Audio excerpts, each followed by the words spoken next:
সুপ্রিয় শিক্ষার্থীবৃন্দ, আজকে আমরা তোমাদের সাধারণ গণিত বইয়ের তৃতীয় অধ্যায়ের সংক্ষিপ্ত প্রশ্ন, বইয়ের একটি প্রশ্ন, এটা সংক্ষিপ্ত আকার আসে, এই অঙ্কটি সমাধান করাবো। দেখো, দেওয়া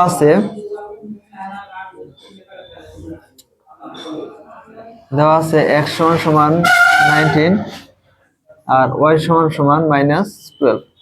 এখন আমরা যদি ডাইরেক্ট মান বসাই এখানে অনেক বড় হবে, সেজন্য আমরা কি করব, যেহেতু কিউব আছে তাহলে a plus b whole cube অথবা a minus b whole cube দুইটা সূত্র পড়বে। এখানে যেহেতু প্লাসের, তাহলে a প্লাস b হোল কিউবের সূত্র পড়বে। তাহলে আমরা দেখি সূত্রটা কেমনে ফলাইতে হয়, এটা আমরা দেখাই দেই। প্রদত্ত রাশি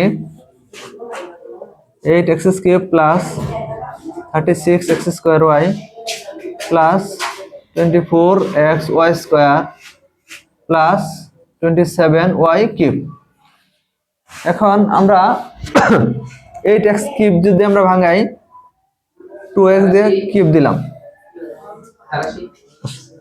তাহলে a³ প্লাস আমরা জানি 3a²b, তাহলে a যখন আমরা 2x ধরছি তাহলে a²b কত হবে, আমরা এটাকে যদি ভাঙাই তাহলে 3y হয়। গুণ করেও আমাদের 36 মিলবে, যেমন 2 দুগুণে 4, 3 4 12, 3 12 36x²y, তাহলে 36x² প্লাস 3ab², তাহলে a³ plus 3a²b plus 3ab² plus b³ যে 27 কে ভাঙাই 3y হোল কিউব। দেখো আমাদের প্রত্যেকটা আমরা যদি কিউব করি বা স্কয়ার করি, এখানে প্রত্যেকটা পদের সাথে মিলে যায় এবং আমাদের সূত্র ভাঙানো হয়েছে a³ plus 3a²b plus 3ab² plus b³। এটা কার সূত্র? a plus b whole cube. এখন আমরা যে মান বসাই 2 ইনটু x এর মান দেওয়া আছে কত 19 প্লাস 3 ইনটু y এর মান দেওয়া আছে হলো -12, তাহলে 19 দুগুণে 38 প্লাস মাইনাসে মাইনাস 3 12 36।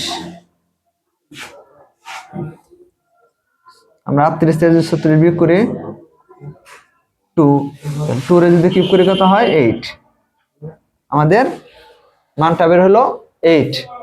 তাহলে এই জাতীয় অঙ্ক থাকলে তোমরা এরকম ভাবে সূত্র ফলাবা। যদি এখানে মাইনাস মাইনাস থাকতো তাহলে সূত্রটা পড়তো a minus b whole cube.